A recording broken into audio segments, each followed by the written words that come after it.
Գաղտնիք որը թաղված էր հրաբխի մողիրների տակ 2000 տարի և միայն այսօր ժամանակակից արհեստական բանականությունը կարողացավ այն վերծանել։ Խոսքը մարդկության պատմության ամենացնցող նորությունների և Հերկուլանումի այրված մագաղատների մասին է։ 79 թվականին Վեզուվի ժայթքումը ոչնչացրեց անտիկ աշխարհի ամենամեծ գրադարաններից մեկը, վերածելով հազարավոր գրքեր սևացած ածխի կտորների։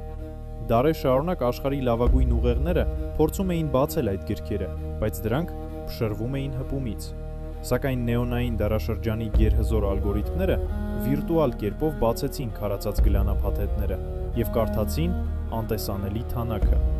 Եվ ահա, ամենացնցողը, թե իրականում ինչ էր գրված այդ մոխրացած էջերում։ Գիտնականները կարդացին անտիկ փիլիսոփա Ֆիլոդեմոսի մտքերը, ով խոսում էր ոչ թե պատերազմների, այլ կյանքի ամենապարզ հաճույքների, երաժշտության և անգամ ուտելիքի համի մասին։ Նա հռետորական հարց էր տալիս. արդյոք իրերի պակասը մեծացնում է մեր հաճույքը, թե ոչ։